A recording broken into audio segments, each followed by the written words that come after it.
Welcome to the Career Wanderlust podcast, your compass for new career horizons. Today, we are talking with Eric Nehrlich.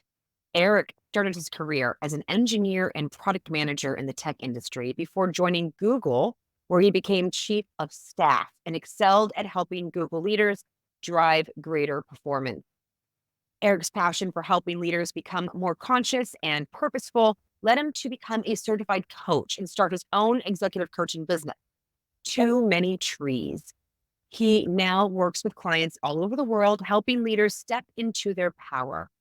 Eric also wrote the book, You Have a Choice Beyond Hard Work to Meaningful Impact, where he shares what has worked best for his executive clients. And I'm really excited to learn more.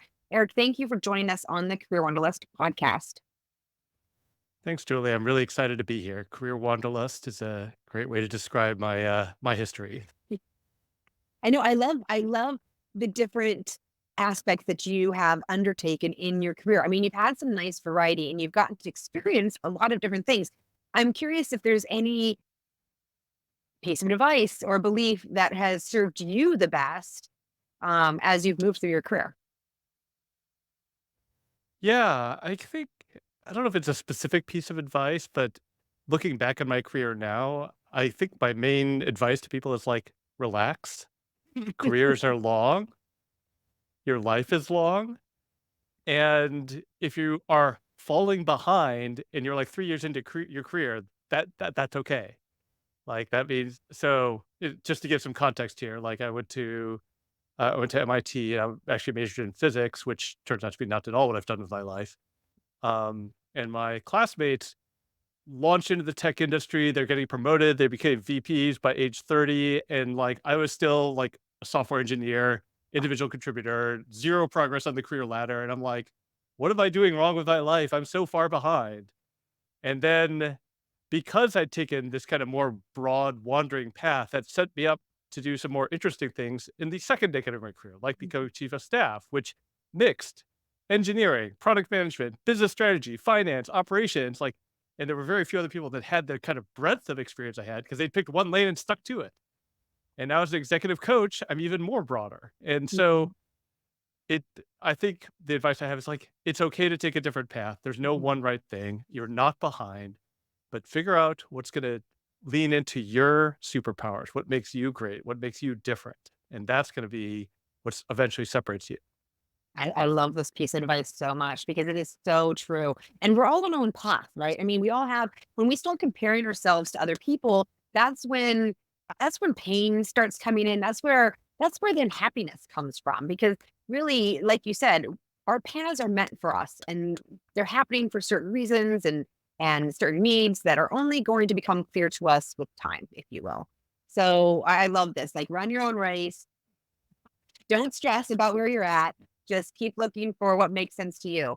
And I'm curious because, I mean, you have advice that's worked for you, but being someone that has been given advice to all of these leaders, I mean, also, through Google as an executive coach, I would imagine because I find that when I talk to people, there's these golden threads that you can start to see through people's stories, right? That start to collect. And I'm wondering if through these coachings that you go through, if there is something that keeps popping up for these executives over and over that you just find yourself saying over and over to different people, but the same thing over and over. Is there a message that is like that maybe the audience should hear too? Yeah, I guess the most common thing would be the Marshall Rosenberg book, What Got You Here Won't Get You There. Ooh, Or I often phrase it as like change means letting go. You have to right. let go of things that have worked for you, that have done well for you in the past in order to get to the next level, in order to embrace the new things you have to learn. And that's really scary because these things worked for us. These tactics, these behaviors, these mindsets, these habits, they worked really, really, really well until they don't. And that's when they come, that's a lot of times when my clients come to me, they're like, I'm doing more and more of the thing that works and it's not working. I'm like, yeah, because it's the wrong thing. So, just a very standard example that I work with is I work with a lot of engineers because I work in the tech industry, and these are people that have been the smartest in the class. They're the expert. They know all the details. They solve all the problems themselves. That is what has made them special in school, as an engineer, even as a manager. and they're trying to run an org of 50 or 100 people. And they're like, how do I stay on top of all the details? How do I know everything that's happening in my org? I tell them, you don't. They're like, that doesn't sound right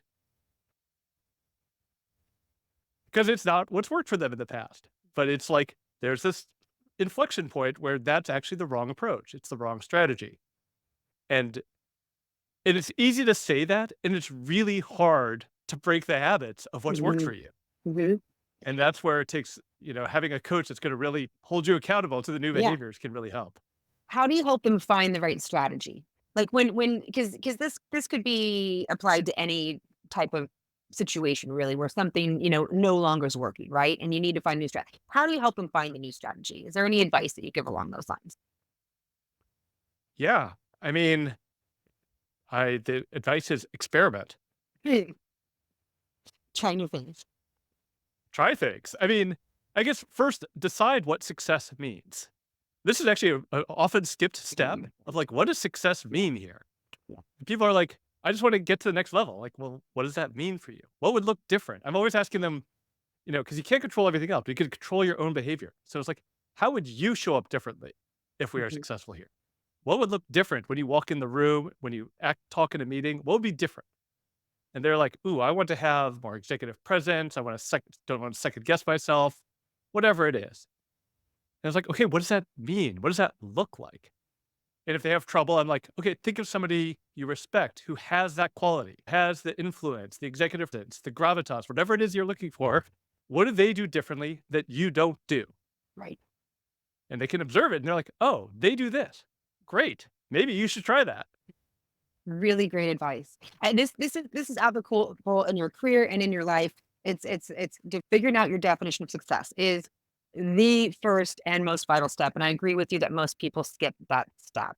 And they're following the definitions of success that they're doing giving or and just been swallowing. And I think it's really important that everyone take that moment to figure out what is my personal definition? What does that look like? So whether that be in your personal life or your career, in your job, building your company, figuring that out. And then once you do, you're able to, like you said, I mean, once you know what that looks like, then you can work backwards, right? You can figure out what are the steps I need to do to get there. And if you're not sure, then you look at the people who are doing it and successful. Well, what did they do to get there? And you can figure out those steps. It's a very actionable plan to apply to anything. So thank you. Really fantastic advice. Yeah. And I'll add one more twist here, Yes. which is like Yes. what makes it hard for people is they're trying to do 10 things at once. They're trying to optimize along 10 different dimensions and they're trying to do it all. They're like, well, why can't I do it all? Because I see that person doing that and that person doing that and that person doing that. And you're like, yeah, but there's no one person doing all three of them. And that's the thing that people really don't like hearing that. Like, I can do it all. I can be It's great really in my important. career. I can be a great parent. I'm going to be a great partner. I'm going to do triathlons in my free time. Like, I'm going to do it all. It's like, yeah, but there's a limited amount of time and day in the week. And so what are you going to do less of to be great at one thing? If you don't prioritize, you don't pick that one thing you're going to focus on, you're going to be kind of pulled in many directions and kind of average to mediocre at everything. Yeah. Life picks for you. And that's okay, Yeah. but be honest that that's what you're doing. Yeah. Yes. No, this is very true. I mean, I found this in my own self when I have a variety of projects that I'm working on. It's very bink, bink, bink type of a thing. But if I focus in and like, okay, this is the priority, this is what we're gonna work on, and you just shoot forward. So it is very interesting and it's actually very simple advice that we forget. Because it's hard to do. Yeah, It's hard to say no to all the other stuff. absolutely. So now tell me, you've been through a lot of different changes in your own career. I'm curious if there is a personal story, something that you've experienced, that you've gone through, that you learned something significantly from that could be helpful for other people to hear. I have so many. I'll, what will I start with? I guess I'll start with like one of the early experiences in my career. So my Mhm. second job out of school, I was an engineer at a biotech startup. Had a great tech team. I loved working with the other people. We were doing amazing stuff, like literally stuff nobody else in the world was doing. I was like, this is amazing. We're gonna like go take over the world. It's gonna be great. I'm gonna go make my millions of dollars. It was the dot-com era, so it's kind of what everybody expected this was gonna be happen to them, and the company raised $40 million. I'm like, "Yeah, we are, like, on the rocket ship. We got this going on," and then the company went bankrupt a year later. I'm like, Oh, "I'm missing something." The engineers delivered on what they said they would deliver, and somehow we went bankrupt. It turns out there's this whole thing called business that I didn't understand and leadership.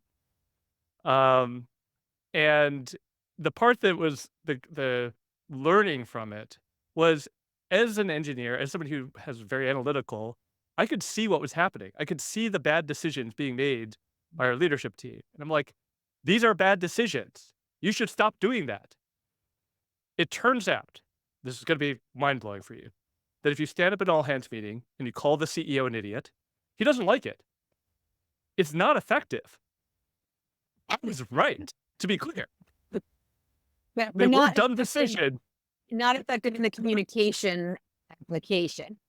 Right. I could see the iceberg coming, but yelling at the CEO and telling him he was an idiot did not help him change the direction.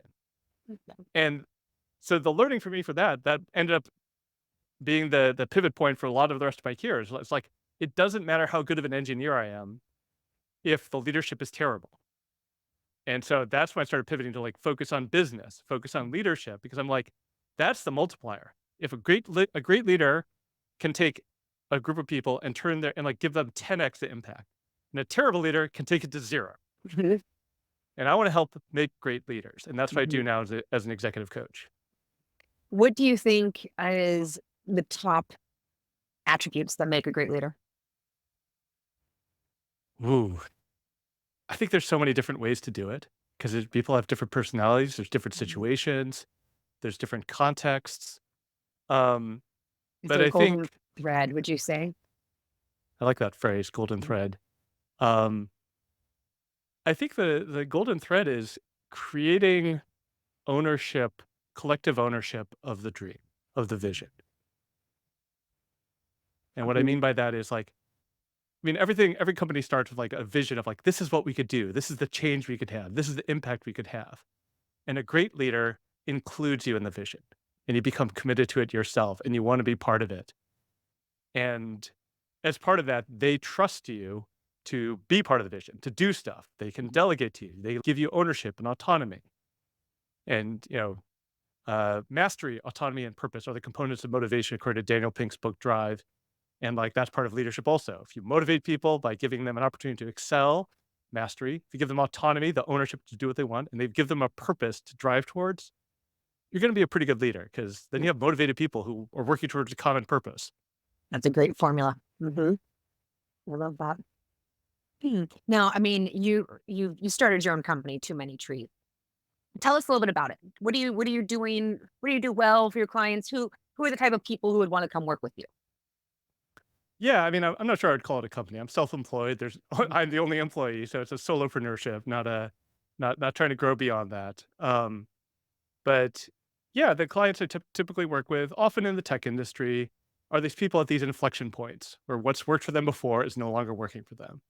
And typically for me, that means these people going from kind of manager to executive is the transition. So that can be C-level leaders at startups, so CMOs, CTOs, CEOs, or, like, directors and VPs at bigger tech companies. But really, it's about this inflection point of, like, my job is becoming less about delivering the work myself and more about coordinating with others to make sure the work happens, and making the trade-offs among all the different things we could do, all the possibilities we have, and be able to decide we're going to do this, this, and this. It's Mhm. prioritizing and coordinating more than it is doing the work yourself. Yeah. Do you talk about that in your book? I do. Do I yeah. mean, actually, not the book is less of I should say, talk a little bit about that. The book is less about that and more about fundamentally building an agency mindset of saying, like, "I'm in control of my life. I'm taking responsibility for the choices Mhm. I make." And, Super um, important. one of the questions I asked throughout the book is, "How am I part of the problem?" Ooh, I love that question. Where do you go from that? How am I part of the problem? And then what are the next questions you ask yourself after that? Well, it's really just acknowledging there I am contributing to this situation. So, to go back to my example at the startup with the terrible CEO, in that situation, I was blaming the CEO. He's an idiot for not listening to me. He should be listening to me. I'm right. He's not listening. It wasn't until many years later that I reflected on like, how was I communicating in a way that did not contribute to him listening? What was I contributing to the interaction? Which was arrogance. It was an unwillingness to see what he's confronting and the complexities he was dealing with. And therefore, I was not effective at communicating in the way we talked about. Based on So what you've learned, I'm really curious, how would you address it now? What would you do? I would start with curiosity. This is what I tell all Mhm, my clients. mhm, Start with curiosity. Hey, what's going on here? mhm. Help me understand. What am I missing? These are the catchphrases I often give to my clients. Like, help me understand, like, based on what I understand, this is what I would do, but you're doing this. So I'm missing something. What am I missing? Help me understand. And you may still agree that they're not making the right choice, but then you could bring in what do you see that they don't? Oh, they're looking at this. Well, here's some information you don't have, or here's an experience I had that might change your mind. And being much more respectful and collaborative rather than like, I'm right, you're wrong. That turns out not to create dialogue. And doesn't work quite as well. Oh, I It like does this. I not. think those are great. I mean, just that was really great advice. Is just two simple questions to ask to get that dialogue flowing and get into the conversation you need to get into in a much more comfortable way. So I think that's incredibly helpful. Yeah, I imagine, do you apply this yourself a lot now in life? I do. I mean, this is kind of because my clients are coming from all different industries and all different positions, all different backgrounds. Like I tell them in the very first chat, like, I'm going to say what seems right to me, and you should push back if it doesn't feel right for you. Like I have answers, but they're my answers, and your answers are might be different. And this is something I have to be particularly aware of because I'm a white passing man in America, where I got away with stuff in my career that, let's say, a black woman would not get away with. Mhm. And if I just say, well, this is the way you should do it, that's both going to be insensitive and ineffective. And that Mhm. is not what I want as a coach. So I'm going to be very conscious of the different contexts in which my clients are playing. And I want to Mhm. really understand them before I'm like saying, do this or do that. Perfect. And that's also where the experiment framework is really valuable. Yes, I Try it yeah, I mean, and let's see what happens. Ooh, you got yeah. a lot of pushback on that. Okay, we're not going that direction. Well, I'm curious, your book, you have a choice. Is there, what's one of the big takeaways, would you say, from one of the big impactful lessons that you find in your book? I mean, it's in the title. You have a choice. I chose that title for a reason. No, I mean, but more seriously, like the thing we often get trapped is to believing we don't have a choice. And so I start off the book with my own story, which is another life lesson for my career where I burned myself out badly at Google trying to earn a promotion. My manager was like, this is what it takes to earn a promotion. So I was working 8 a.m. to midnight every day, including weekends. I did that for most of a year, actually, for most of 3 years.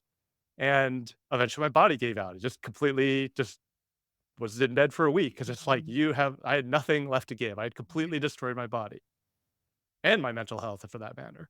Um, and I was like, but what can I do? I have to earn the promotion.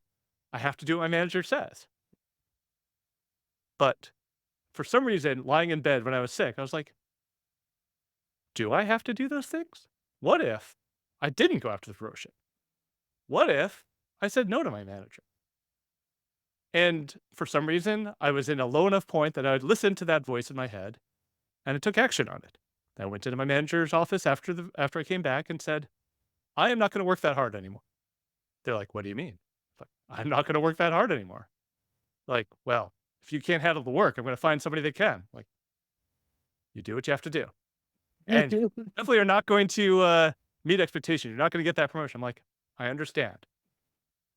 And so they took away half my team. There were Mhm, consequences. mhm, My performance rating did get slashed. mhm.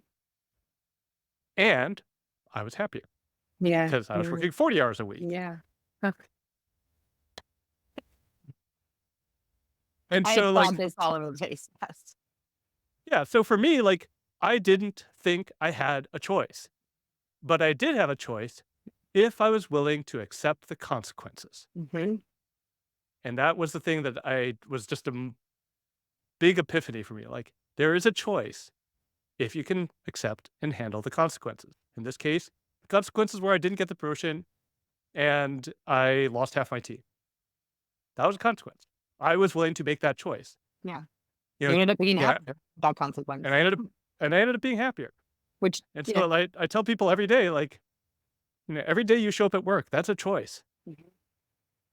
Yeah, You could not show up to work. Yeah, you'd lose the job and you wouldn't get the money. yeah, Sometimes that's the right choice. yeah, yep. No, we all make choices based on who we believe ourselves to be, who we want ourselves to be, and sometimes it's a matter of, like, also getting in touch with that, like, "Is this really who I wanna be? No." That just for the promotion, do I wanna be that person in that promotion where no, and you can make different choices. But it's so hard to do that when you're, like, trapped in a particular Oh, mindset and you're in so a certain hard, culture and you so have everybody hard. around you says, "Well, how could you not want that? You have the chance to be promoted at Google. It's the most prestigious company in the world. How could you walk away from that?" I definitely heard a lot of that when I left Yeah, Google to become a coach, but by that point, I was much clearer on what was important to me, much clearer on what my definition of success was, and exactly, as I that was gonna was no say, it longer goes right back to that, yeah. yeah, then it was, like, very easy to make the choice. Exactly, exactly. It feels right. I mean, you're being your authentic self. Like you are living your definition of success at that point, and that is when people are actually thriving. You can be the most senior person in Google and not be thriving. That is absolutely a possibility. Oh, oh, it, It is surprisingly common, yeah, especially in Silicon Valley. yeah. 'Cause we have all So these high achievers who have spent their whole life going after the next promotion, the next milestone, the next big thing, and they don't know how to relax. And it's like I once heard Silicon Valley described as an engine for harnessing anxiety disorders for productivity, and I was like, "Ooh, that kinda hurts." and But it hurts because there's a little bit of truth that's the there. truth. Yeah, I'm very passionate about this message as well. So thank you for spreading it. I really appreciate it. So besides your book, I mean, because I love talking about books or things that you watched, listened to, what have you. I just like to feed the mind proactively. Is there anything else that you um, perhaps have found great benefit for yourself, or maybe you suggest to your clients that has brings benefit to your life? Is there like a book, or could be something you've watched or listened to? Um, what comes to mind is there's a podcast interview, the Farnham Street podcast, the Knowledge Project podcast, I guess it's Mhm. called, with a guy named Jim Detmer, who is the leader of the Conscious Leadership Group, coaching firm. And he talks about the four pillars of living with integrity. And he defines integrity as energetic wholeness, as in we have all of our energy. So anything that drains our energy, anything that steals our energy is, drawing away from our integrity. Apparently this came from, I'm going to forget the name, Katie Hendricks, who's the wife of Katie Hendricks. Anyway, doesn't I just want to give everybody credit.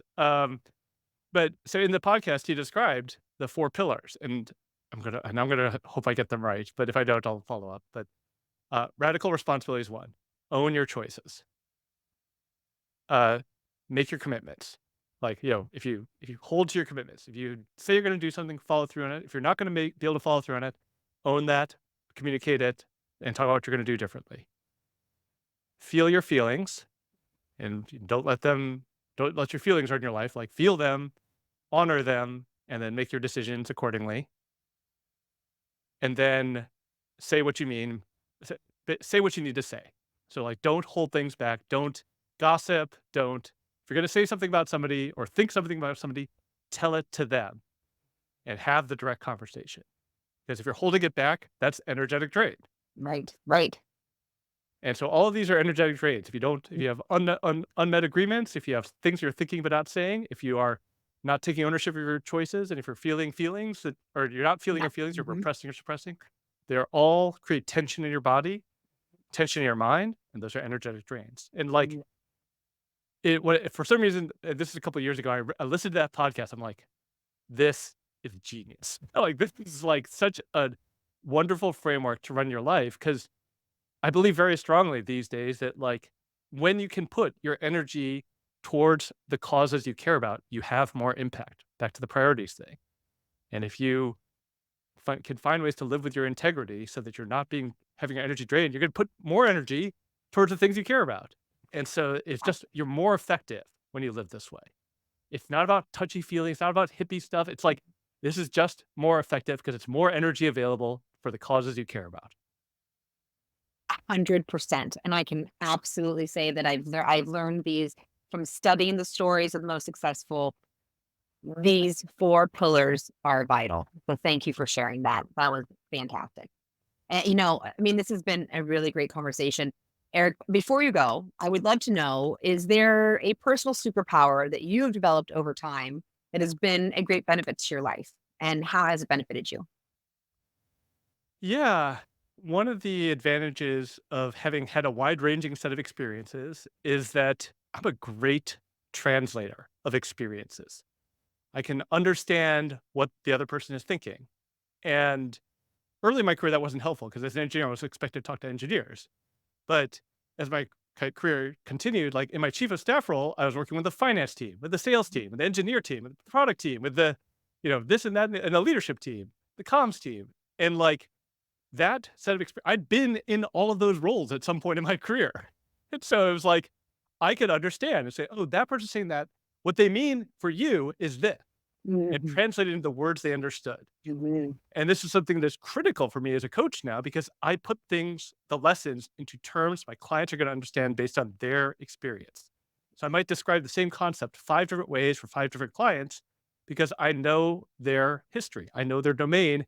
I'm like, this is what it means for you. And this is what it means. If you're a marketing person, mhm. I'll phrase it differently. And if you're an engineer, I'll phrase it differently because I'm going to use the concepts that are helpful to them. So this is an example where early in my career, I had no idea this was a valuable thing. And now like my whole expertise is built on it. Based So off it. Great superpower. It's how you make impact. I mean, that superpower allows you to create impact in this world. So fantastic. and it goes back to that example from the CEO early in my career where Mhm. I wasn't able to empathize. I didn't Yeah. understand his perspective and I wasn't effective. So effective communication depends on this kind of empathy. And that's Mhm. what I believe is my superpower now. Yeah. Wonderful. Eric, thank you so much for joining us on the Career Wonderlist podcast. It's been a fantastic talk. Thank you, Jolie. I've really enjoyed it. I love what you're doing here. I want more people to feel confident that they can take detours, follow their own path, and it'll all be okay. So I love what you're doing. Keep up the great work. Thank you. Thank you for joining us on the Career Wanderlust podcast. If you find value in learning from others, give us a like and subscribe. If you're looking to grow your communications, marketing, public relations, or sales and biz dev team with the best talent and quickly, check us out at paradigmstaffing.com and submit a request. We are wishing you a most successful and fulfilling career. Until next time.